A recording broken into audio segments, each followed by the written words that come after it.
యేసుక్రీస్తు యొక్క ముఖ రూపమును మార్చిన దేవుని మహిమ. ఆయన రూపాంతర కొండ మీద ప్రార్థన చేయుచుండగా ఆయన ముఖ రూపమును మార్చెను, ముఖ రూపాన్ని మార్చింది. ఆ చిత్రమును అంటే ముఖాన్ని చూస్తే మనుషుడు ఎలాంటి వాడో చెప్పచ్చు. ఇప్పుడు యేసుక్రీస్తు ఎలాంటి వాడు అని అంటే ఆయన సుందరుడు, ఆయన సొగసైన వాడు, ఇవన్నీ చెప్పడం ఒక ఎత్తు అయితే ఆయన తండ్రి మహిమను కలిగిన వాడు, తండ్రిని తనలో చూపించువాడు అనాలి. అందుకనే హెబ్రీ పత్రికలో ఓ మాట ఉంటుంది. హెబ్రీ పత్రిక 1వ అధ్యాయము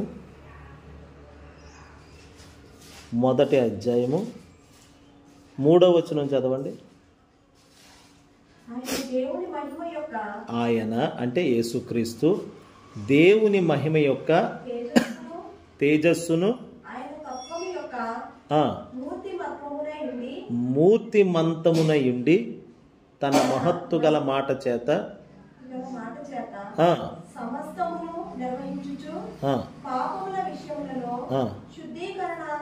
తానే చేసి దేవదూతల కంటే ఎంత శ్రేష్టమైన నామము పొందెనో వారి కంటే అంత శ్రేష్ఠుడై ఉన్నత లోకమందు మహామహుడగు దేవుని కుడిపాసమున కూర్చుండెను. అదిగో యేసుక్రీస్తు కొరకు చెప్పబడిన మాట ఇది. యేసుక్రీస్తు ఎవరు అనంటే దేవుని మహిమ యొక్క తేజస్సును,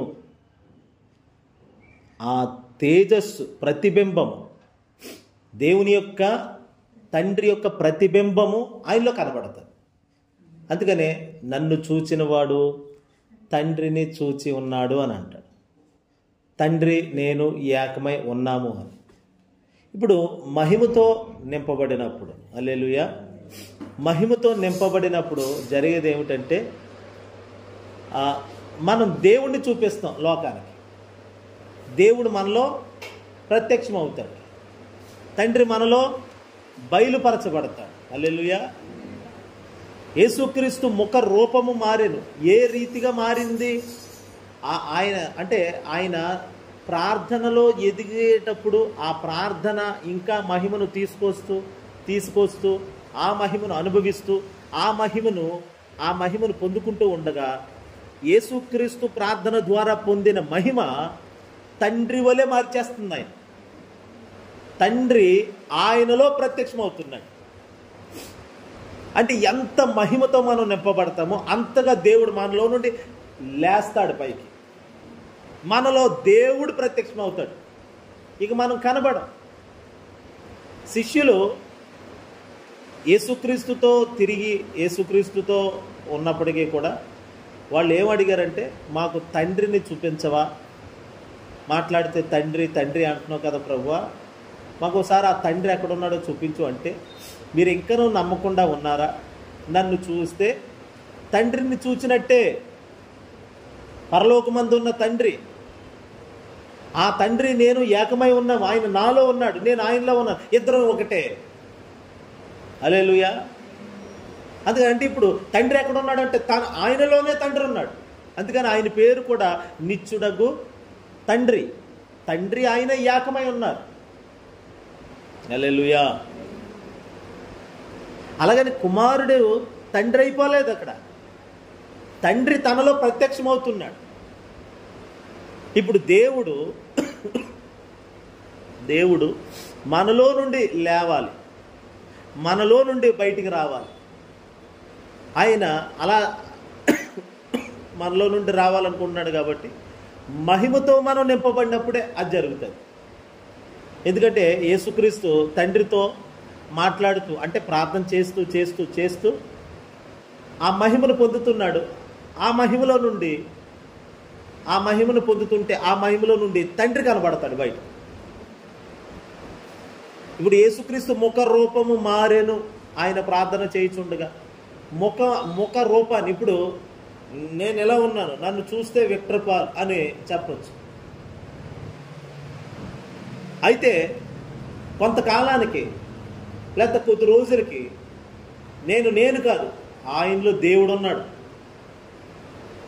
ఆ సహోదరిలో దేవుడు ఉన్నాడు, అతనిలో దేవుడు కనబడుతున్నాడు, అతనిలో దేవుని మహిమ ఉంది, ఈమెలో దేవుని మహిమ ఉంది అని ఇలాగా మనుషులు చెప్పుకునే విధంగా, మనుషులు దేవుణ్ణి కొనియాడే విధంగా మనల్ని దేవుడు ఆ రూపానికి, ఆ పాకానికి, ఆ పరిపక్వానికి తీసుకురావాలని దేవుడు ఎంతో ప్రయత్నం చేస్తున్నాడు మన విషయం. హల్లెలూయా. అందుకే దేవుని బిడ్డలారా, పాకానికి రావాలంటారు కదా, పాకానికి వస్తే అప్పుడు బాగుంటుంది అంటారు. అలాగే మహిమకు రావాలి, మనం మహిమను పొందాలి పొందాలి పొందాలి. పొందితే దేవుడు మనలో నుండి ప్రత్యక్షమవుతాడు. ఇప్పుడు నన్ను చూసినవాడు తండ్రిని చూసినట్టే అని యేసయ్య చెప్పినట్లుగా మనల్ని చూస్తే యేసయ్యను చూసినట్లే ఉండాలి మన ప్రవర్తన కూడా. అబ్బా దేవుడు ఎలాగుంటాడో తెలియదు కానీ మిమ్మల్ని చూస్తే దేవుడిలాగే అనిపిస్తుందండి నాకు అంటారు చూడండి. అంటే మనం అక్కడ దేవుడు అయిపోవక్కర్లేదు, మన ప్రవర్తన. అదే అంటున్నాను, ఆయన ముఖ రూపం మారినంటే ప్రవర్తన, వైఖరి, తీరు, విధానం, పద్ధతి ఇవి మారాలి. వీటిని మార్చేది మహిమ, మహిమను తీసుకొచ్చేది ప్రార్థన. అందుకే అత్యధికమైన ప్రార్థన చేస్తుంటే మహిమ వస్తుంది. మహిమ పొందినప్పుడు దేవుని మహిమ కంటికి కనబడకపోయినా ఆ మహిమ మనల్ని ఇంకా దేవుని రూపంలోకి మార్చేస్తుంది, దేవుని పోలికలోకి తీసుకెళ్తుంది ఆ మహిమ. యేసుక్రీస్తు ముఖము మారెను, అచ్చం యేసులాగే కనబడేటట్లు చేస్తుంది మహిమ. చూడండి ఒక మాట,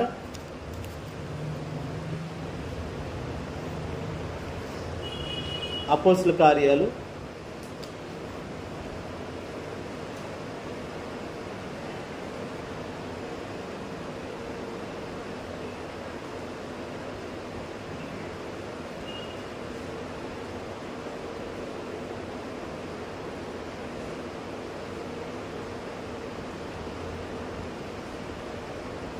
7వ అధ్యాయము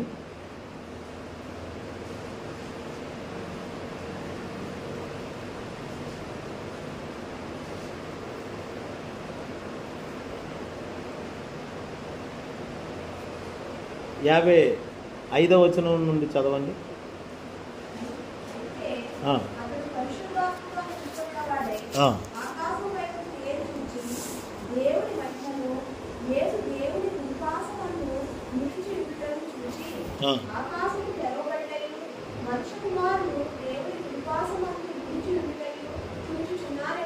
అదిగో చూడండి, యేసుక్రీస్తు ఎక్కడున్నాడు ఇప్పుడు? దేవుని కుడిపార్శ్వమందు ఉన్నాడు. తర్వాత దేవుని మహిమ, ఆ మహిమ ఉన్న చోట యేసయ్య ఉన్నాడు. నిత్య మహిమ అంటారు దాన్ని. ఆ మహిమలో యేసుక్రీస్తు ఉన్నాడు ఇప్పుడు.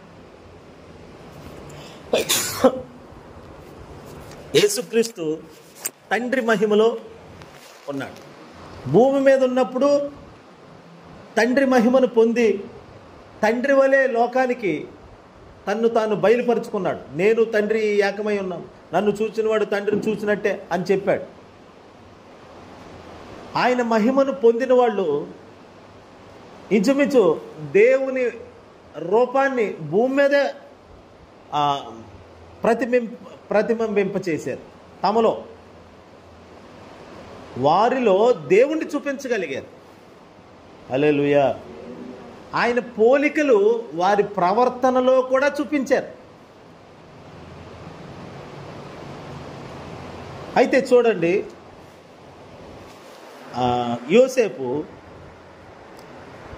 యోసేపులో దేవదూతల రూపము కనబడుతుంది అని అంటారు.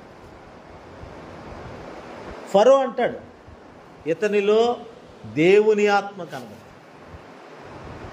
దేవత వలె కనబడుతున్నాడు, దేవుని ఆత్మ ఇతనిలో ఉన్నాడు అని యోసేపుని గణపరుస్తాడు ఫరో. ఫరోలో ఇప్పుడు దేవుడు ఉన్నాడు. ఇప్పుడు దేవుని మహిమ, అత్యధికంగా దేవునితో సహవాసం చేసి పరాయి దేశంలో కూడా దేవునితో నడవటం వలన దేవుని మహిమ అతనిలో నివసిస్తుంది. ఆ మహిమ వలన యోసేపుని ఆ మహిమ దేవుని దూతలాగా, దేవదూతలాగా చూపిస్తుంది మనుషులకి. ఇతని వలె దేవుని ఆత్మ కలిగిన వాడు ఇంకెవరున్నారు చూడండి అన్నమాట. ఆదికాండంలో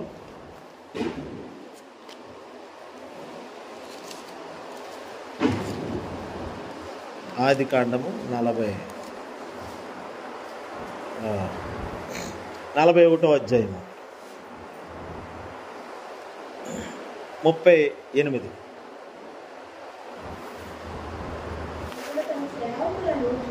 అతడు తన సేవకులను చూచి ఇతని వలె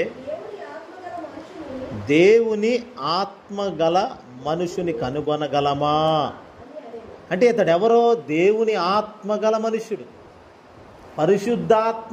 పరిశుద్ధాత్మను నిలువెల్ల కలిగిన వాడితడు. అంటే మహిమ కలిగిన వాడితడు, దేవుణ్ణి కలిగిన వాడని ఫరో తన సేవకులతో చెప్తున్నాడు. ఇదిగో ఇతని వల్లే దేవుని ఆత్మ కలిగిన వ్యక్తిని మనం కనుగోగలమా? అసలు ఎవరినైనా కనుక్కొచ్చేమో కానీ ఇలాంటి దేవుని ఆత్మ కలిగిన వాడు నూటికో కోటికో ఒకడు ఉంటాడు అన్నట్లుగా తన సేవకులతో చెప్తున్నాడు ఆ కాలమందు. మరి ఈ కాలమందు అనేకులు యేసు రక్తముతో కొనబడి కడగబడిన వారందరూ యేసు వలే ఉంటే,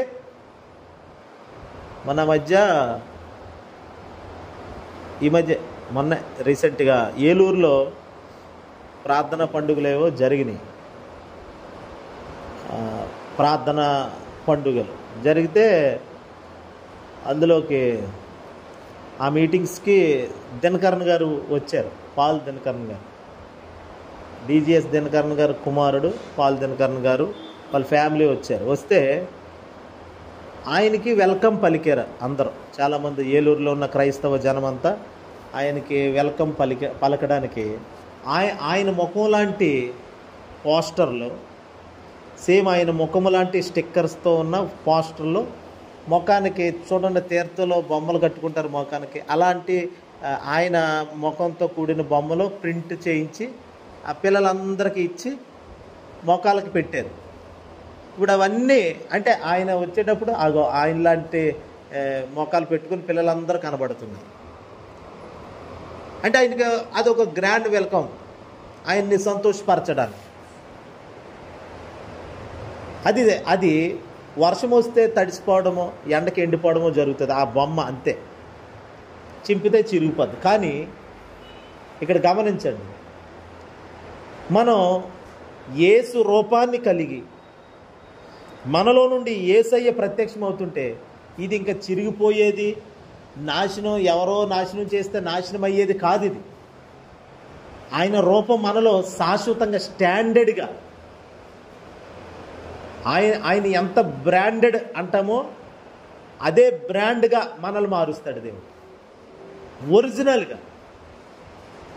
ఒరిజినల్ సిస్టమ్ అంతా దేవుడి దగ్గర ఉన్నది, దానిని మనకే ఆయన ఇస్తాడు. అందుకనే మనం ప్రార్థనలో అత్యధికంగా పోరాడుతుంటే ఆయనలాగా మారిపోతాం. ఆ మహిమ మనల్ని ఆయనలాగా చూపిస్తుంది. యేసుక్రీస్తు ముఖ రూపము మారెను. ఆయన అంటే ఇప్పుడు మనం కూడా మారాలి.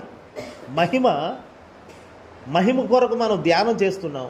మహిమలో ఉండాలని, ఆ మహిమ మనలో ఉందని, ఆ మహిమను అనుభవిస్తూ ప్రార్థన ద్వారా ఇంకా రెట్టింపు చేసుకుంటే ఒకరోజు రాబోతుంది మనం యేసు వలె లోకానికి కనబడబోతున్నాం.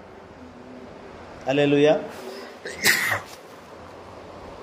ఒక సేవకురాలు విదేశాల్లో ఉంటారు, ఆవిడ ఇప్పుడు లేరు. ఆవిడ పేరు క్యాథరిన్ కుల్మన్ అని. ఆమె సన్నంగా ఉంటారు. ఆమె ముఖంలో దేవుని తేజస్సు కనబడుతుంది ఆరాధన చేస్తుంటే. ఆయన ప్రభావం ఉట్టి పడుతుంది. ఆమె వచ్చి అలా ప్రభుని ఆరాధిస్తుంది. ఇక దేవుడు ప్రత్యక్షమవుతాడు ఆమెలో నుండి. ఆమెను చూస్తే యేసుప్రభుని చూస్తున్నాం అన్న ఫీలింగ్ కలిపోతుంది. అలాగా వేళ్ల మీద లెక్క పెట్టగలిగి కొంతమంది సేవకులు ఉన్నారు. హల్లెలూయా. దేవుని బిడ్డలారు, మనం కొంతకాలానికి మనలో యేసు రూపము మనలో నుండి బయటికి రావాలి. ఆ పోలిక, ఆ స్వరూపం, ఆ విధానం, ఆ పద్ధతి అంతా బయటికి రావాలి. అందుకనే మహిమ చాలా అవసరం. మహిమ యేసు వలే మారుస్తుంది. అందుకని ముఖం మారాలి. ముఖం మారడం అంటే యేసు వలే. మన ముఖంలో కోపము, ఆవేశము, ఇలా ముఖం చూడగానే చిట్టుడెత్తే పుట్టుడు ఎగుతుంది అన్నట్లుగా కొంతమంది అట్లా ఉంటారు. కానీ దేవుని వాక్యంలో నీ ముఖము చిన్నబుచ్చుకున్నావేంటి, నీ ముఖం ఎందుకు రాల్చుకొని ఉన్నావు అని దేవుడు కయ్యని అడిగాడు. నువ్వెందుకు నీ ముఖాన్ని చిన్నబుచ్చుకున్నావు అంటే అతని ముఖం కనబడిపోతుంది, కోపంతో ఉంది. ఒకవేళ మన ముఖంలో కోపం ఉన్నా, ఆవేశం ఉన్నా, ఏమున్నా ముఖం చెప్పేస్తారు. అవన్నీ పోవాలంటే మహిమ దిగి రావాల్సిందే. మన ముఖంలోకి, మన దేహం అంతటి మీదకి దేవుని మహిమ వచ్చి ఆవరించాలి. అది జరగాలంటే ప్రార్థన వల్లనే అది జరుగుతుంది. ప్రార్థన కొండ మీద ఉండాలి మనం. చూడండి, ఆదికాండం 4వ అధ్యాయం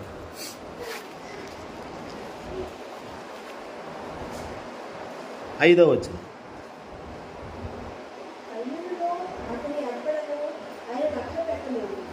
కాబట్టి కయ్యూనుకు మిక్కిలి కోపం వచ్చి అతడు తన ముఖము చిన్నపుచ్చుకొనగా యెహోవా కయ్యూనుతో, నీకు కోపమేలా, ముఖం చిన్నపుచ్చుకొని ఉన్నావేమి? అదిగోండి, ముఖం ఎందుకు అలా రాల్చుకొని ఉన్నావు? బైబిల్లో మాట ఉంటుందండి, భక్తిహీనుడు ముఖమును మార్చుకొనును అని ఉంది. ముఖాన్ని మార్చుకునేది, ముఖాన్ని రాల్చుకునేది, ముఖాన్ని ఇరుచుకునేది ఎవరంటే భక్తిహీనుడు అంట. సామెతల గ్రంథం తీయను మాట, ఆ మాట కూడా చూద్దాం.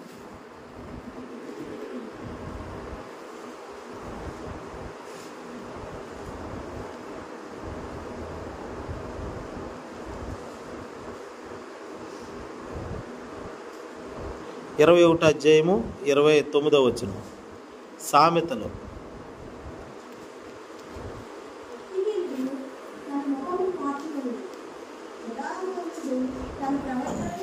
అదేంటి, ముఖమును మార్చుకుంటాడంటే భక్తిహీనుడు. ఇప్పుడు కయ్యను ఎందుకు ముఖాన్ని చిన్నబుచ్చుకున్నాడు, ఎందుకు ముఖాన్ని రాల్చుకున్నాడంటే దేవునితో సహవాసం లేదు. పైగా అతడు దేవునికి అర్పణ అర్పించేవాడుగానే ఉన్నాడు. అర్పణ అయితే ఇస్తున్నాడు, కానీ ముఖం అంటే ప్రవర్తన దేవునికి చాలా దూరంగా ఉంది. దేవునితో కలిసి ఏకమైన మనస్సాక్షి ఆ ప్రవర్తన ఉంటే ముఖము సంతోషంగా కనబడు, హృదయం సంతోషంగా ఉండును. కానీ ఎందుకు ముఖములో కనబడిపోతుంది కొంతమంది. ఏమండి, వారి హృదయం ఎలాంటిదో వారి యొక్క ముఖం చెప్తుంది. వారి ఆలోచన ఎలాంటిదో ముఖంలో చూసి చెప్పచ్చు. ఆత్మపూర్ణులమైతే వారి యొక్క లక్షణాలు ఎలాంటివో, వారి ప్రవర్తన ఎలాంటిదో ముఖమును చూసి చెప్పచ్చు. అందుకని హృదయములో ఉన్నది ముఖములోకి వచ్చేస్తుందంట. సామెతల్లోనే ఉంది ఆ మాట కూడా చూడండి, 15వ అధ్యాయము 13వ వచనం. సామెతలో 15వ అధ్యాయము 13వ వచనం.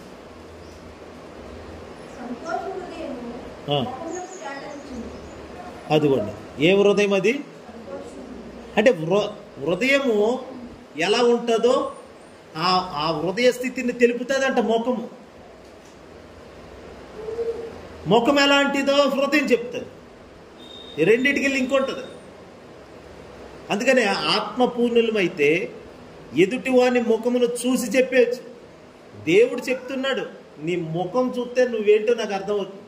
నీ హృదయంలో కోపం ఉంది, ముఖము చిన్నబుచ్చుకున్నావేమి, కోపమేలా. ఆ మాట చూడండి, 6వ వచనం చదవండి. ఆదికాండం 4:6. నీకు కోపమేలా. అదిగో చూడండి, కోపం ఎక్కడ ఉంటుంది?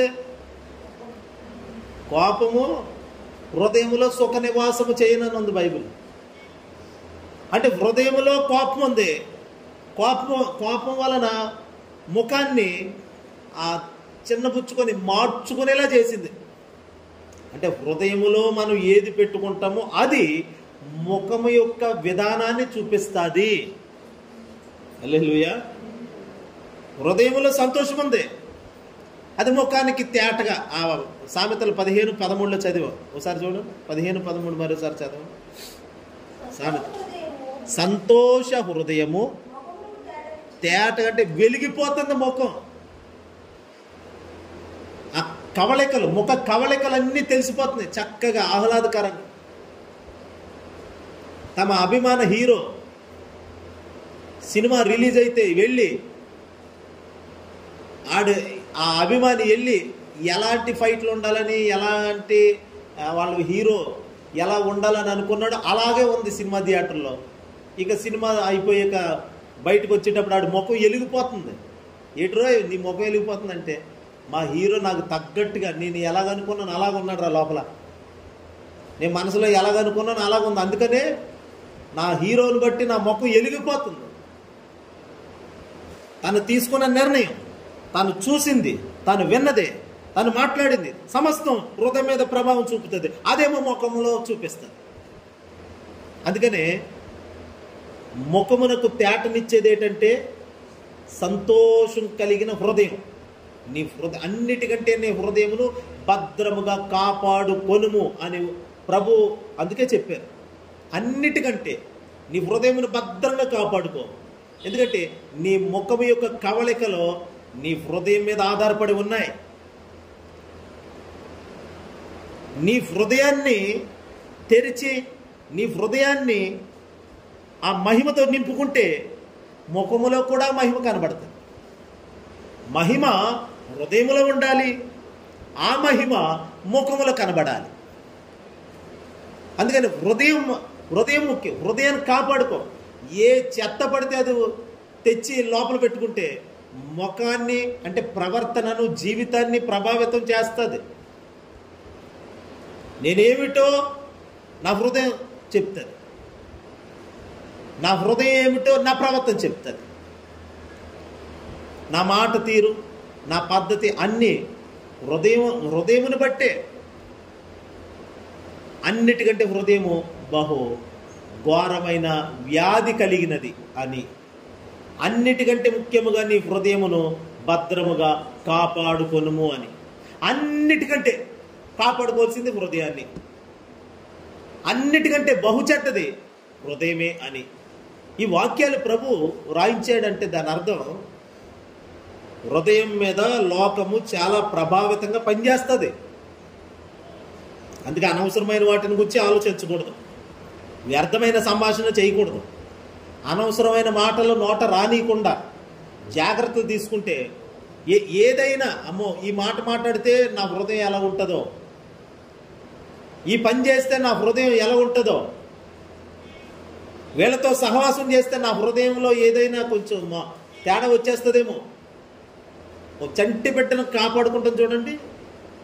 తల్లి అమ్మో నేను ఇప్పుడు బిడ్డకు పాలు ఇవ్వాలి, అప్పుడు తల్లి ఏం చెయ్యాలి చెప్పండి? జ్యూస్ తాగేసింది అనుకోండి, ఎండాకాలం డ్రింక్ మీద డ్రింక్ తాగేసింది అనుకోండి పాలు ఇచ్చే తల్లి, మరి ఆ పిల్లడికి ఏమవుతుంది? జలుబు చేసేది. అందుకని వేడి వేడి నీళ్ళు ఆరారుగా తాగటం, ఆ కాఫీ నీళ్ళు తాగటం, తేడా పాడ తింటే పిల్లోడి మీద ప్రభావం చూపుతుంది. ఇప్పుడు నేను ఏది పడితే అది మాట్లాడిస్తే హృదయం మీద ప్రభావం చూపుతుంది. ప్రభు ఏమన్నాడు ఆ మాట చదవండి సామెతల్లో.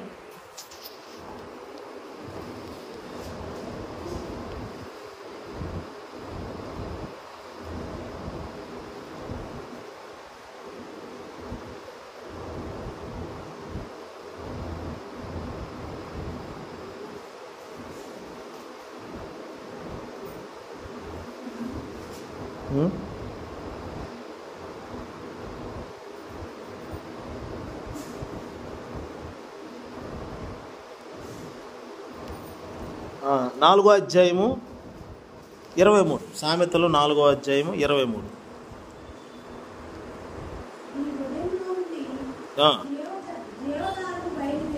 నీ హృదయములో నుండి జీవధారలు బయలుదేరును.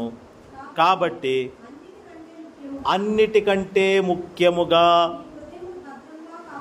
హల్లెలూయా చెప్పండి. ఏం బయలుదేరతాయంటే హృదయంలో నుండి లోపల ఉన్నాయి దారలు. కడుపులోనేమో జీవజల నదులు ఉన్నాయి, హృదయంలోనేమో జీవధారలు ఉన్నాయి.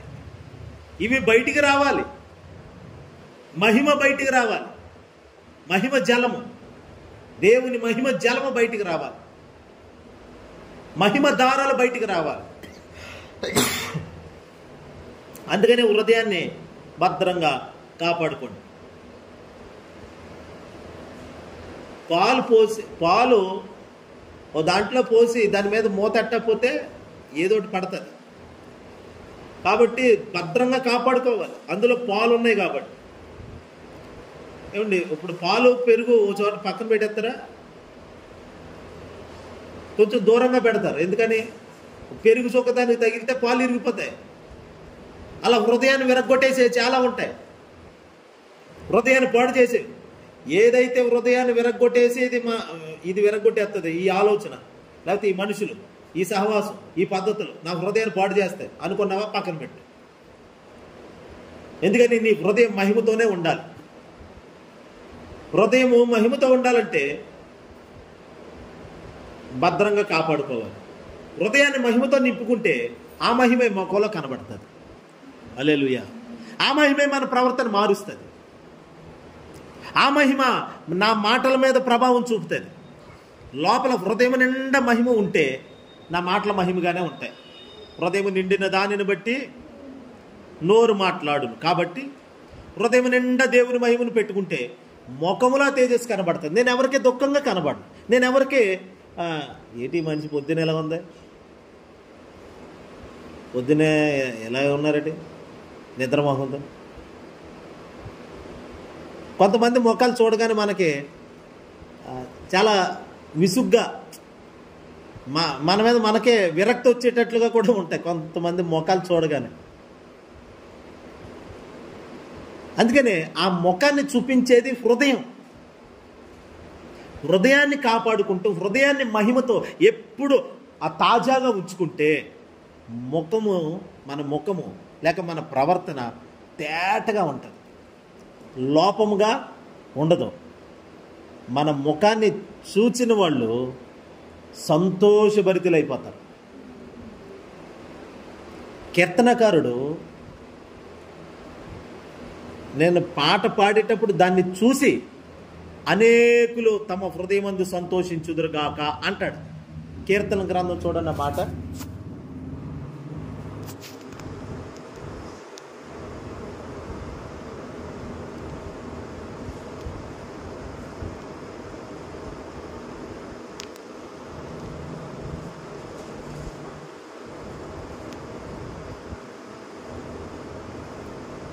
స్తోత్రం స్తోత్రం.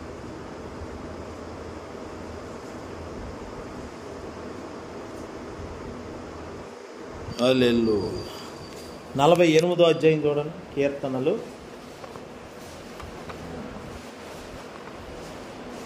5వ వచనం చూడండి.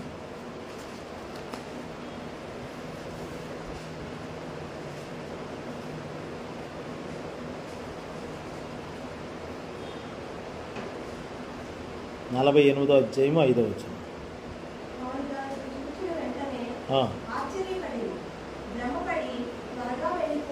అదిగో వారు దాని చూచిన వెంటనే దేనిని? ఒక పట్టణములో దేవుడు, మహిమ కలిగిన దేవుడు దిగొచ్చి కూర్చున్నాడంట. ఆ మహిమ ఆ పట్టణములో నుండి బయటకు వస్తుంది. చుట్టూ చేరి కూడి వచ్చి చూసిన వాళ్ళు ఆశ్చర్యపడుతున్నారు. ఇప్పుడు ఆ పట్టణం మనమే, ఆ ఇల్లు మనమే. మన నిండా మహిమ ఉంటే, మన హృదయం నిండా మన ప్రాణ ఆత్మ శరీరాల్లో దేవుని మహిమ ఉంటే, ఆ మహిమ దేవుని మహిమ బయటకు వస్తుంటే అప్పుడు దానిని చూసిన వారు, పైకి మనం చూపించే ప్రవర్తన ఉంటుంది, మన నడక, మన ప్రవర్తన పద్ధతి, మాటల విధానం, ఇదంతా కూడా ప్రజలు చూచి ఆశ్చర్యపడేటట్లుగా ఇతరులకి ఆశ్చర్యాన్ని కలిగించే విధంగా. కీర్తనగారు దావీదైతే, నేను పాట పాడేటప్పుడు అనేకులు దానిని వినువారందరూ, దానిని చూచువారందరూ దేవునికి స్తోత్రము చెప్పుదురుగాక అంటాడు. వారు దేవుని మహిమపరచుదురుగాక అంటాడు. అంటే అన్యజనులు మనల్ని చూస్తే దేవుణ్ణి మహిమపరచేటట్లుగా వారు దేవుణ్ణి స్తుతించేవారుగా మారిపోవాలంట.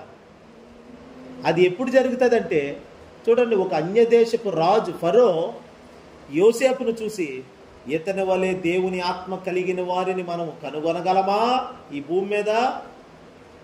ఎందుకని?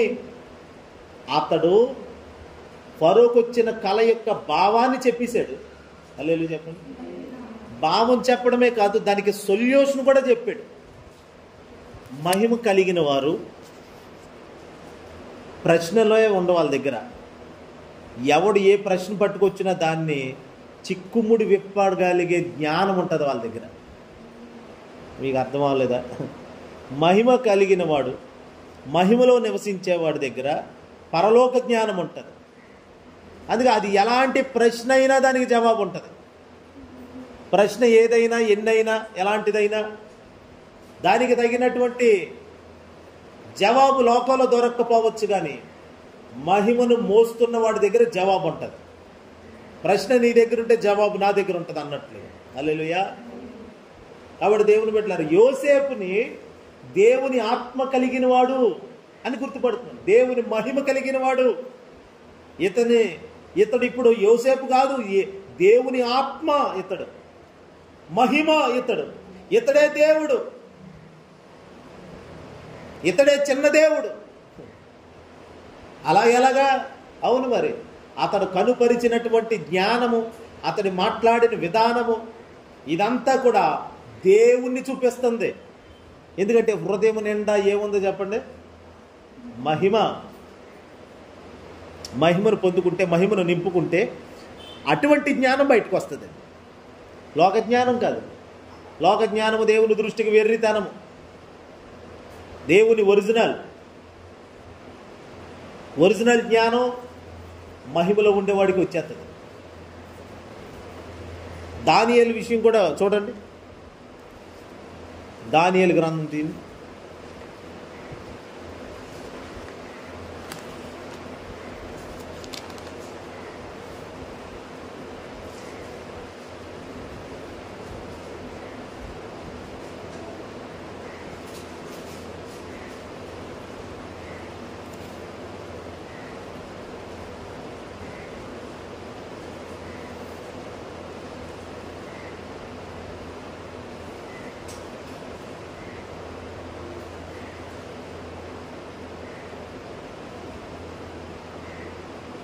అదిగో 2వ అధ్యాయం.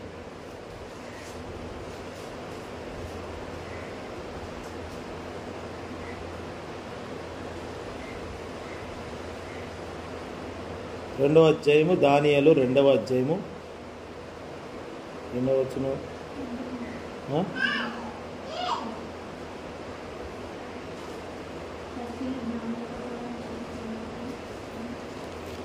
ఇంకా 18.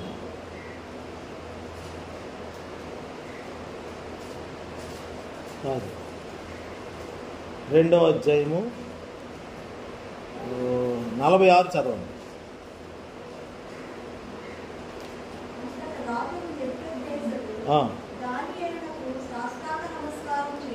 దానియేలునకు సాష్టాంగ నమస్కారం చేసి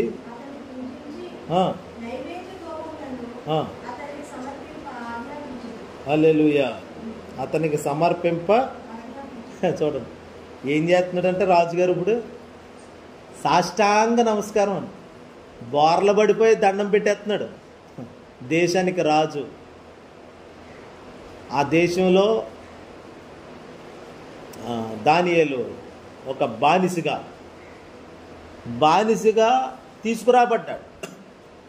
సంకెళ్ళు వేసి బిగించబడినటువంటి దానియేలు, అలాంటి దానియేలు ఇప్పుడు ఏం చేస్తున్నాడంటే ఒక కళభావం 2 చెప్పాడు.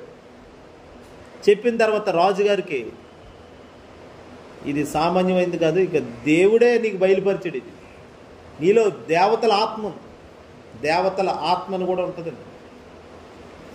ఎక్కడది? అదిగో 4వ అధ్యాయము 18 చదవండి. దానియేలు 4వ అధ్యాయము 18వ వచనం.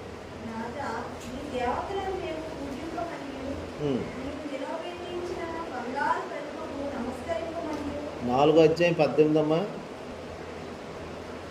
4వ అధ్యాయము 18. బెల్తెషాజరు, నెబుకద్నెజరును నాకు కలిగిన దర్శనం ఇదే, నీవు తప్ప నా రాజ్యములో మరి ఏ జ్ఞానియు దాని భావము నాకు చెప్పనేరడు. అదిగో చూడండి, నీ అది జాగ్రత్త చదవండి. నీ యందు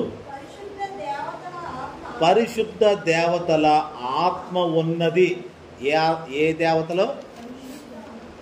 అతడు దేవతలు పూజించేవాడు,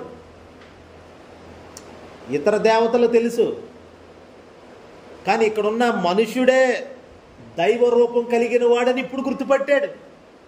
నీ యందు దేవతల ఆత్మ ఉన్నది అంటే దేవుని యొక్క లోతు ఏమిటో తెలియదు కాబట్టి తన దేవతలను బట్టి మాట్లాడుతున్నాడు. అది ఆ రూట్ తెలిసినోడు కాబట్టి అంతే. దేవుని రూట్ ఇంకా తెలియలేదు. ఇక ఎలా పొగడాలో, ఎలాగా గణపరచాలో, అసలు అతడు ఏంటో గుర్తుపట్టిన తర్వాత ఏంటో చెప్పడానికి పదాలు అలాగా రాక ఇప్పుడు ఎలా అంటున్నాడు, నీ యందు పరిశుద్ధ దేవతల ఆత్మ ఉన్నది. అక్కడేమో యోసేపుని, ఇక్కడేమో దానియేలు, అక్కడేమో ఫరో, ఇక్కడేమో రాజు నెబుకద్నెజరు రాజు. చూడండి దేవుని బిడ్డలారా, ఏ స్థాయిలో వారు మహిమలో ఎత్తబడ్డారు, మహిమలో ఏ స్థాయికి చేరుకున్నారో చూడండి.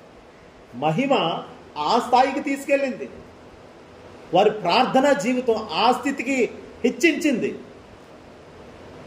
దేవతల ఆత్మ అంటే ఇప్పుడు దానియేలులా కనబడతలేదు, దేవుని వలె కనబడుతున్నాడు. దేవుని ఆత్మ కలిగిన వాడిగా కనబడుతున్నారు వాళ్ళు. అక్కడ రాజు అయితే సాష్టాంగ పడిపోయి నమస్కారం చేసి అక్కడ ఏం చేశాడు? 2 చేసి అతన్ని పూజించి నైవేద్య ధూపములు అతనికి అర్పింపని ఆజ్ఞాపించారు. అతడేమో సాష్టాంగ పడిపోయాడు. తన సేవకులు పిలిచి నైవేద్యం ధూపములు ఇతనికి వెయ్యండి అంటే దేవతలకు వేస్తారు కదండి. పూజించడం అంటే ఎవరిని పూజిస్తారు? దేవుణ్ణి పూజిస్తారు, ధూపం వేస్తారు, దేవుడికి నైవేద్యం సమర్పిస్తారు. ఇప్పుడు అవన్నీ ఎవరు చేయమంటున్నాడో రాజు? దానియేలు ఆ స్థితికి ఎందుకు వెళ్ళాడు? దానియేలు ఏమైనా కోరుకున్నాడండి? కోరుకున్న ఘనత, మహిమలో ఉన్నవాడికి ఎప్పుడు ఘనత ఉంటుంది. యేసునామంలో మహిమలో ఉన్నవాడు ఘనత నిమిత్తమైన పాత్రగా, యోగ్యుడైన పాత్రగా నిలబడి ఉంటాడు దేవుని కొరకు. కోరుకున్న ఘనత, కావాలని కోరుకున్న ఘనత కాదు ఇది. ఏ ఘనత గౌరవాలు కోరకపోయినా వాటంతట అవే వెతుక్కుంటూ వస్తాయి. మహిమ ఎక్కడుంటే అక్కడ ఘనత వస్తుంది. యేసునామం. హల్లెలూయా. ఘనత మనల్ని వెతుక్కుంటూ రావాలి యేసునామమును. ఆ స్థితికి దేవుడు మనల్ని హెచ్చించాలని కోరుకుంటున్నాడు. అందుకనే మనం ప్రార్థనా జీవితాన్ని కాపాడుకుంటూ మహిమలో జీవిస్తే చాలు, మహిమను వెతుకుతుంటే చాలు. మహిమ లేనిది వట్టి జీవితం, మహిమ కలిగినది గట్టి జీవితం. నీ పరిచర్యను తుదముట్టించుటేనా నియమమాయనే, నీ సన్నిధిలో నీ పొందుకోరి నీ స్నేహితుడానైతినే. నీ పరిచర్యను తుదముట్టించుటేనా నియమమాయనే, నీ సన్నిధిలో నీ పొందుకోరి నీ స్నేహితుడానైతినే. ఆహ నా ధన్యత, ఓహో నా భాగ్యమో, ఏమని వివరింతును, ఏమని వివరింతును. ఆహ నా ధన్యత, ఓహో నా భాగ్యమో, ఏమని వివరింతును, ఏమని వివరింతును. నేనెందుకని నీ సొత్తుగా మారితిని, యేసయ్యా నీ రక్తముచే కడుగబడినందునా, యేసయ్యా నీ రక్తముచే కడుగబడినందునా, నీ అనాది ప్రణాళికలో హర్షించెను నా హృదయ సీమ, నీ అనాది ప్రణాళికలో హర్షించెను నా హృదయ సీమ. హల్లెలూయా. దేవుని బిడ్డలారా, దేవుని మహిమ మన హృదయ స్థితిని మారుస్తుంది, మన ముఖ కవళికలను మారుస్తుంది. ఇంకో మాట కూడా చూద్దాం, చూడండి సామెతల్లో.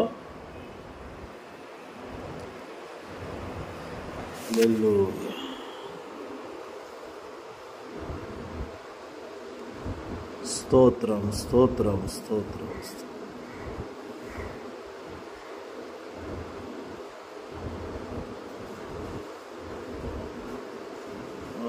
సామెతలు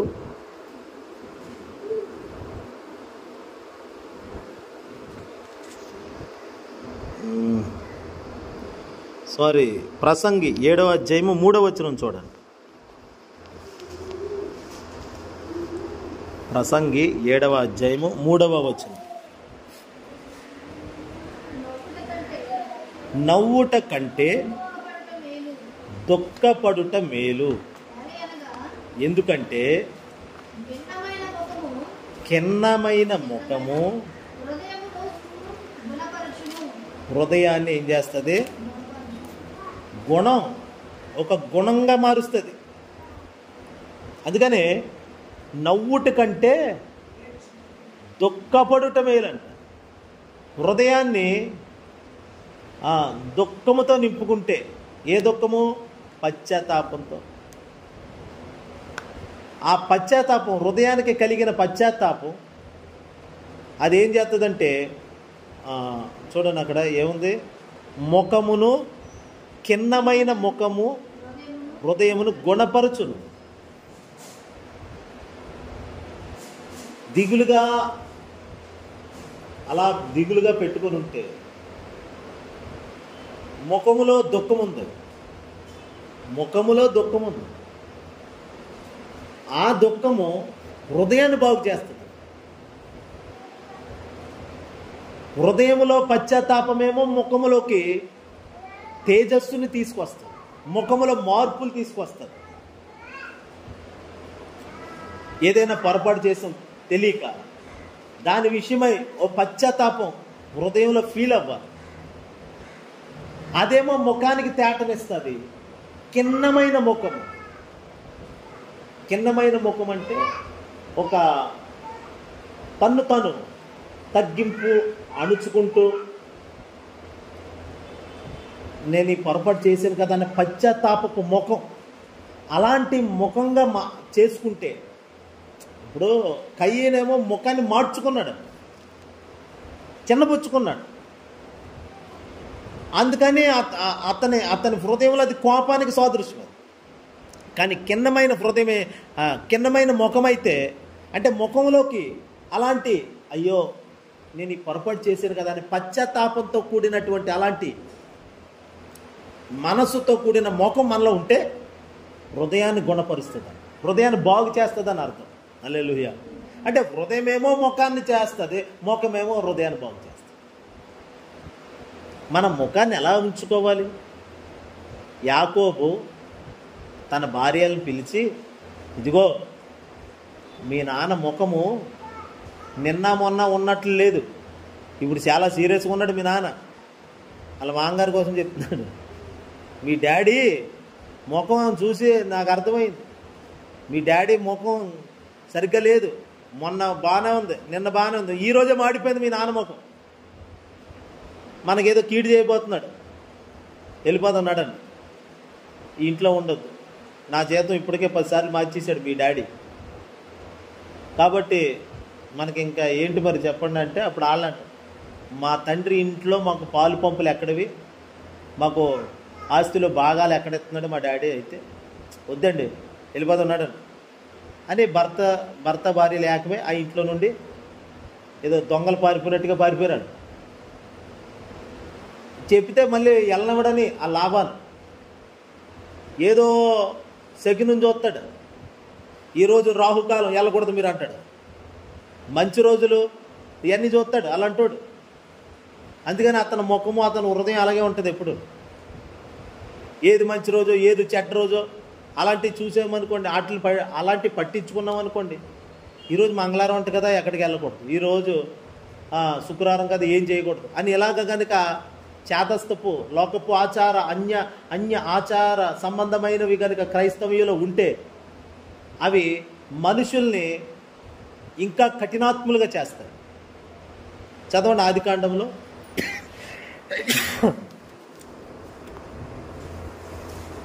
ఆదికాండము 31వ అధ్యాయం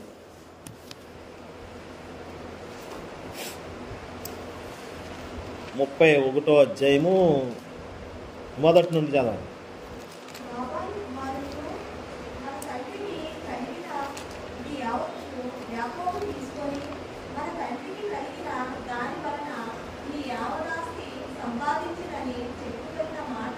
యాకోబు వినెను. యాకోబు లాబాను ముఖం చూచినప్పుడు అదిగోండి అతని ఎడల మారిపోయింది. అంటే ముఖం మారిపోయింది అంటే దాని అర్థం వైఖరి మారిపోయింది, పద్ధతి మారిపోయింది. మహిమగా ఉన్న ముఖం ఏమో సాతానులోకి వెళ్ళిపోయింది. దేవుడేమన్నాడో లోకానుసారమైన ముఖము, సాతాను సంబంధమైన ముఖం, అది ఎలాంటి ముఖమైనా మహిమలోకి వస్తే అది మారిపోతా అంటున్నాడు ప్రభు. హల్లెలూయా. యేసయ్య మనకి మాదిరి ఉంచిపోయాను. ఆయన ఆల్రెడీ మనందరికీ మహిమ కలిగిన దేవుడే, కానీ ఆయన మహిమను కనుపరచాలి. ఆయన ఇంకా మన ఎదుట రూపాంతరపరచబడి ఆ అనుభవంలో మనం ఎదగాలి, అలా పొందుకోవాలని మనకి మాదిరి చూపించడానికి ఆయన అలా చేశాడు.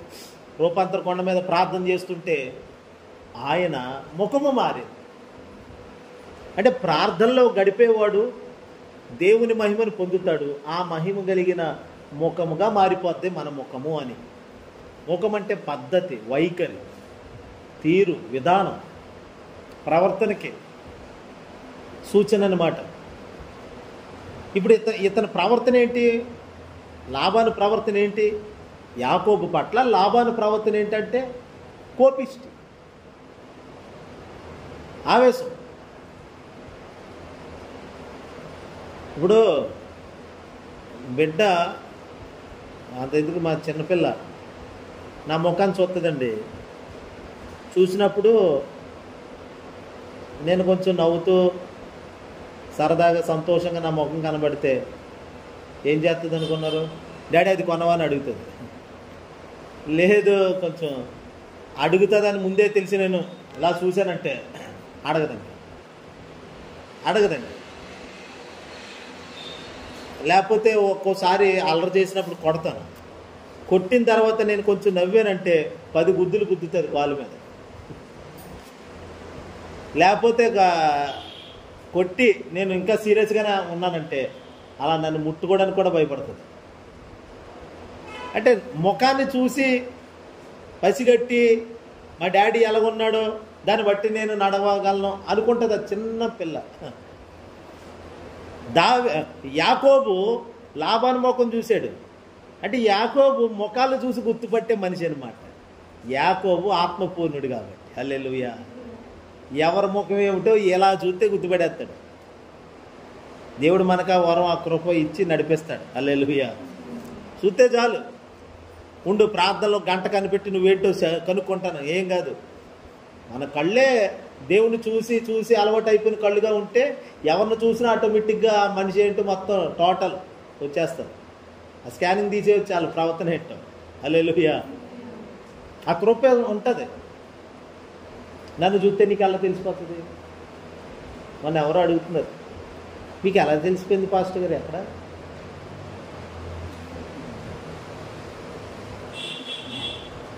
ఎవరో కాదు, ఇక్కడే ఈవిడి పక్కన ఆవిడ ప్రార్థన చేస్తుంటే ఆవిడ విషయం దేవుడు మాట్లాడాడు. మాట్లాడిన తర్వాత అన్యురాలు ఆ పక్కన ఆవిడ. మీకు ఎలా తెలిసిందండి? మీకు ఎవరు చెప్పారండి అంటుంది ఆ సహోదరి. అప్పుడు కాదమ్మా ప్రభు చెప్తాడు అన్నాను, అంతే. జనవరి 1వ తారీఖున. అంటే దేవుడు బయలుపరుస్తాడు. వారిని చూడగానే వారు ఏ ఆవేదనతో ఉన్నారో, ఏ శ్రమతో ఉన్నారో, లేక ఏ ఆవేశంతో ఉన్నారో, ఎలాంటి పరిస్థితులతో కొట్టుమిట్టాడుతున్నారో, లేకపోతే ఏ విధమైన చిక్కుల్లో ఉన్నారో అవి అలా చూస్తే గుర్తుపట్టేసేటట్లుగా ఉంటుంది. అందుకని దేవుని బిడ్డలారా, ప్రార్థన చేసి చేసి మహిమను పొందుకొని ఉంచుకుంటే హృదయం నిండా మనము ఇతరులకు ఎల్లప్పుడూ తేటగా కనబడతాం. లోపముగా అయితే కనబడం. అయితే ఇతరుల ముఖాలను కూడా చూసి గుర్తుపట్టగలిగే అకృప దేవుడు ఇస్తాడు. మహిమలో ఉన్నవాడు ప్రతి దానిని పసిగట్టగలుగుతాడు. మహిమను అనుభవించేవాడు ఇతరుల యొక్క స్వభావాలను కూడా గుర్తుపట్టేస్తాడు. హల్లెలూయా. ఏంటో అంతా తెలిసిపోద్ది. మీకు ఎవరు చెప్పక్కర్లా. మహిమ సమస్తమును బయలుపరుచును అని నిన్న కూడా మాట. మహిమ మరుగై ఉన్న దానిని బయలుపరుస్తుంది. అంటే మోషే, ఏలియా అని పేతురు గుర్తుపట్టాడు. క్రొత్త నిబంధనలు ఉన్న పేతురు, పామరుడైన పేతురు, చేపలు పట్టుకునే పేతురు గారు, పాత నిబంధనలో ఉన్నటువంటి మోషేని, ఏలియాని ఆ రూపాంతర కొండ మీద ఉన్న మహిమ ద్వారా గుర్తుపట్టేశాడు. హల్లెలూయా. మహిమ రహస్యమైన దానిని బయలుపరుస్తుంది. అందుకని మహిమతో నింపబడాలి, మహిమను పొందుకోవాలి. యేసయ్య మహిమనే చూస్తూ ఉండాలి మనం, మనుషుల మహిమ కాదు. మన హృదయం నిండా యేసయ్య మహిమ ఉండాలి.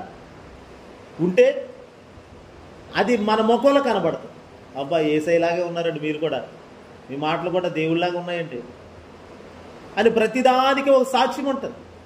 మన భావోద్రేకాలన్నీ దేవుని వంటివి అని ప్రజలు సాక్ష్యం పలుకుతారు. మీ మాటలు దేవుళ్ళలాగా ఉన్నాయండి, భావోద్రేకాలు. మీ ఆలోచన చాలా బాగుందండి, అది కూడా ఒక భావోద్రేకం. మన ప్రతి చర్య దేవుని వలె ఉన్నవని అంటున్నారంటే అది కూడా దేవునిదే. అది మహిమ ద్వారానే. కాబట్టి దేవుని పెట్టారు. మహిమ చాలా కార్యాలు చేస్తారు. ఒక్కొక్కటిగా ధ్యానం చేసుకున్నాము. ఇప్పుడు మహిమ మన ప్రవర్తన, మన ముఖ వర్చస్సుని మార్చేస్తుంది, తేజస్సును మారుస్తుంది. లాబాను యొక్క ముఖాన్ని యాకోబు చూసి గుర్తుపడుతున్నాడు. నిన్న మొన్న ఉన్నట్లు ఆత్మపూర్ణులు గుర్తుపడతారు. హల్లెలూయా. కొంతమందిని చూసినప్పుడు ఏంటి ముఖం అలా ఏంటండి ఏమన్నా బాధగా ఉన్నారా, దిగులుగా ఉన్నారంటే నిజమేనండి అలాగే ఉన్నారు. వారి ముఖం చెప్తుంది కాబట్టి. అందుకనే మనకి ఏ దిగులు చెంత ఏమి ఉండకల, యేసుక్రీస్తు మనలో ఉన్నాడు అంతే. యేసుక్రీస్తు మనలో ఉన్నాడు. ఆయనతో మనం నింపబడితే ఆయన ఏం చేస్తాడంటే అదిగో మన ముఖ రూపాన్ని మారుస్తాడు. ఇంట్లో వాళ్ళు, బయట వాళ్ళు, ఇంట్లో వాళ్ళు మన అనుకునేవాళ్ళు, లేక బయటికి వెళ్ళినప్పుడు ఈ లోకము, ఈ సమాజము మనల్ని యేసు రూపములో కనబడుతున్నట్లుగా గుర్తించాలి. యోసేపుని అలా గుర్తుపట్టాడు ఫరో, నెబుకద్నెజరు అలా గుర్తుపట్టాడు దానియేలుని. నెబుకద్నెజరు దానియేలు చూసి దేవతల ఆత్మని యందు ఉన్నదయ్యా, సాష్టాంగపడి దేవతలకు ఎలా పూజలు బలు ఇవన్నీ అర్పిస్తారో, నైవేద్యాలు ఇవన్నీ అర్పించండి, ధూపం వేయండి అంటున్నాడు. ఘనత మనల్ని వెంబడిస్తారు. మహిమ అనుభవిస్తూ మనం ఉంటే మనం అక్కర్లేదండి, మనకి ఏ ఘనతలు అక్కర్లేదు. ఏ ఘనత అయినా అది ప్రభుకే చెందును కాక. కానీ అవి వెంబడిస్తాయి. హల్లెలూయా. అవి వెంబడిస్తాయి. అలాంటి వరములు ఇస్తాడు దేవుడు. రాజులు వచ్చి సాష్టాంగ పడతారు, కాళ్ళకు దండం పడతారు, వద్దండి ముట్టుకోకండి అని దానియేలు అన్నాడు అనుకోండి, రాజు కదా, గబుక్కునే రాజుగారు దానియేలు కాళ్ళ మీద పడేటప్పుడు వద్దండి అని ఇలాగ అన్నాడు అనుకోండి, దానియేలు ఇలా మూవ్ అయ్యాడు అనుకోండి, రాజుగారు చుట్టూ బొట్లు ఉంటారు, సైన్యం ఉంటుంది, అవి రాజుగారిని ఏదో చేయబోతున్నాడని దానియేలుని లాగేస్తారు. ఇప్పుడు అందుకనే ప్రధానమంత్రి వచ్చినప్పుడు చాలా నిఘా వర్గం ఉంటుంది. పోలీసులు చాలా పసిగడతారు, అన్నీ చూస్తారు. గబుక్కిన ఎవడన్నా ఇలా గబుక్కినే తిరిగినా, ప్రధానమంత్రి వచ్చేటప్పుడు గబుక్కిన ఎవడన్నా పరిగెట్టినా ఆయన వరకు వెళ్ళినవారు ఆయన రెక్కించుకొని ఇడ్చుకొని వెళ్ళిపోతారు. అంటే కదలికలు, ప్రతి ఒక్కరి కదలికల మీద నిఘా వర్గం ఉంటుంది. అందుకని దానియేలు కాళ్ళ మీద రాజు గారు వచ్చి పడగానే దానియేలు గబుక్కుని రెస్పాండ్ అయ్యి అయ్యో వద్దండి అని, అయ్యో వద్దండి వద్దండి అని ఇలాగా అన్నా కానీ రాజుగారిని ఏదో చేయబోతున్నాడేమో అన్న అభిప్రాయం పక్కన వాళ్ళు కలగవచ్చు బహుశా. దానియేలు మంచి ఉద్దేశంతో వద్దండి వద్దండి వద్దు, నేను దేవుడిని కాదండి, నేను దేవతను కాదు, నా కాళ్ళు పట్టుకోకండి అని అడవడి చేసిస్తే అది సమయం కాదు అక్కడ. తర్వాత నిదానంగా అయ్యా నేను మీ వంటి వాడినేనండి, మీకంటే తక్కువేనండి అని చెప్తాడు. హల్లెలూయా. కానీ అక్కడ సమయం కాదు. కొన్నిసార్లు ఎవరో అన్యులు తెలియక వచ్చి కాళ్ళు పట్టించుకుంటున్నారు అనుకోండి, మనల్ని పాస్టర్ గారు మీరు ప్రార్థన చేశారండి స్వస్థత వచ్చిందని నన్ను కాళ్ళ మీద పడిపోయారు అనుకోండి, మనం కోరుకున్న ఘనత కాదు. అలాగని కాళ్ళ మీద పడాలా? పొరపాటున ఎప్పుడు అలాగా చెయ్యకూడదు. పట్టుకుంటే ప్రభు పాదాలు తప్ప ఇంకెవ్వరి పట్టుకోకూడదు. తెలియకుండా కొంతమంది అలా చేసేవాళ్ళు ఉన్నారు. రామగుండంలో సురేష్ పాస్టర్ గారు ఉండేవారు చూడండి, అనేకులు వచ్చి ఆయన కాళ్ళకి దండం పెట్టేవారు. మేము అలా చూస్తూ ఉండేవాళ్ళు, దండం పెట్టేవారు. ఆయన వద్దనేవాడు కాదు, ఎందుకంటే తెలియక చేస్తున్నారు. వాక్యంలో మాత్రం తర్వాత చెప్తాడు. అదే అంటున్నాం, సమయోచితమైన జ్ఞానం, సమయోచితమైన కృప. హల్లెలూయా. చూడండి పాస్టర్ గారు దండం పెడుతుంటే పాస్టర్ గారు ఎలా ఊరుకున్నారో దండం పెట్టించుకుంటున్నాడండి. కొంతమంది కావాలని పెట్టించుకునేవాడు ఒకడు ఉన్నాడు ఇక్కడ, పాలించుకుంటాడు, కూర్చుంటాడు. ఏంట్రా వాళ్ళేంట్రా చెక్కటేనా రే, గేదె పాలా లేకపోతే ఆవు పాలా? దెయ్యం పాలురా. పాలించుకుంటాడు సింహాసనం మీద కూర్చొని. అదేం పోయే కాలమా మరి నాకు అర్థం కదా. నువ్వు పాలించుకోవడం ఏంటి? పేద పిల్లలు అనేకులు పాలు లేక అల్లాడిపోతున్నారు. పేదవాళ్ళకి ఇవ్వచ్చు కదా, వాళ్ళకి ఎవరో వాళ్ళకి తెలియక పాలు వేసేస్తున్నారు. మరి ఈడ నన్నా అంటే పాలేస్తారని తెలిసినప్పుడు మరి నువ్వు ఎందుకు కూర్చున్నారు ఇందులో? ఆయన ఏదో ప్రార్థన చేస్తుంటే గబగబా తెచ్చి పోసిస్తే, ఇప్పుడు యేసుప్రభు ఒక ఇంట్లో భోజనం చేస్తున్నాడండి. సీమోన్ ఇంట భోజనం చేస్తుంటే ఒక ఆమె మగ్దలేనే మరీ వచ్చి అచ్చ జటామాంసి తైలం అత్తరబుడ్డి తీసుకొచ్చి ఆయన తల మీద పోసేసింది. అమ్మా నేను పలానా ఇంట్లో ఉంటాను, సరిగ్గా పలానా 1:55 నేను మధ్యాహ్నం భోజనం చేస్తాను, నువ్వు వెనక మాటకు వచ్చి పోసే అన్నాడా? ఆయన అలాగేం చెప్పలేదు, ఇంటెవలా ఆ ఇంట్లో ఉన్నాడని తెలుసుకొని వచ్చి పోసేసింది. ఆయన ఎందుకు అన్నం తినేటప్పుడు ఏమి ఇసుక్కోలా, నిదానంగా కొంచెం కంగారు పడకుండా. అప్పుడు ఆమెను చూసి ఒకడు గొరుకున్నాడు, అదే ఇంత వేస్ట్ చేస్తుంది, నా కానుక రూపంలో తెచ్చిస్తే కానుక పెట్టిలేస్తాం కదా, ఉత్తిదాడు దొంగలించేద్దామని ఇస్కరియోతు యోధ. ఇంకొక ఆయనేమో పాపాత్మురాయలనే స్త్రీని అలా దగ్గర రానిచ్చాడు చూడు, అది ఆయన క్యారెక్టర్. అసలే పాపాత్ముర దగ్గరికి రానిచ్చు, ఆవిడతో మాట్లాడతాడు పైగా. అయ్యి బాబోయ్, అపోహలు. నేను ఇంటికి రాగానే నువ్వు నీళ్ళు ఇచ్చావా సీమోను? కాళ్ళు కడుక్కుంటే నీళ్ళు ఇవ్వలేదు, కానీ ఆమె నా పాదములు మానక ముద్దు పెట్టుకొని ఏడుస్తూ తన కన్నీళ్లతో నా పాదాలను తడుపుతూ తన తల వెంట్రుకలతో తుడుస్తుంది. అయ్యా, నువ్వేం చేసావు నువ్వు నా కోసం? హల్లెలూయా. ప్రభు కోరుకున్న ఘనత కాదు, అలా వస్తాయి. వచ్చినప్పుడు వాళ్ళకి అలా చూసి మాట్లాడుకునే వాళ్ళకి ఏ పాఠం చెప్పాలో ఆ పాఠం చెప్తాడు ఆయన. అలా చేస్తున్న వారికి ఎలాంటి సందేశం ఇవ్వాలో అలాంటి సందేశం ఇస్తాడు ఆయన. హల్లెలూయా. కానీ ఇదేం సోద్యమో నాకు అర్థం కాదు.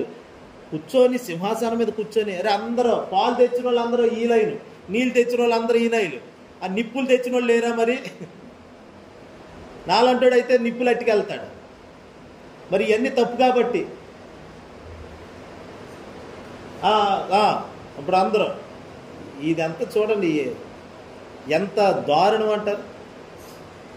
కోయ్ కోయ్ అని ఒకడు వచ్చాడు కదా ఈ మధ్య, ఎంత గౌరవించేవాళ్ళు. పాస్టర్ గారు కోయిరు ఏదో సినిమా స్టోరీ కూడా తీశారు. అతను బట్టి విష సర్పాలతో ఉండేవాడు, మంచి సేవకుడు, చేస్తున్నాడు అనుకుంటే ఆ పాటనేమో సినిమా వాళ్ళు వాడుకుంటున్నారు అని ఇదంతా ట్రోల్స్ జరుగుతున్నాయి. ఆ జబర్దస్త్ స్టేజ్ మీదకి వెళ్ళి డ్యాన్స్ చేస్తున్నాడు వాళ్ళతో పాటు కలిసిపెట్టి. ఇప్పుడు ఆ పాస్టర్ నిన్న మొన్న కానీ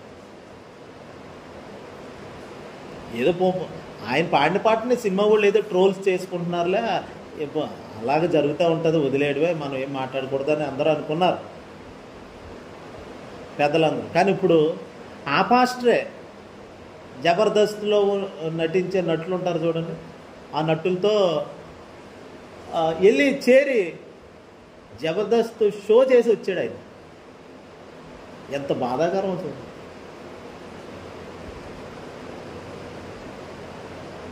అలా జరుగుతున్నాయి పరిస్థితి. మహిమ కోల్పోయే పరిస్థితి. పొరపాటు చేసి ప్రభువా క్షమించు అంటే ఆయన దీర్ఘశాంతమంతుడు, క్షమించడానికి సిద్ధ మనసు కలిగిన వాడు.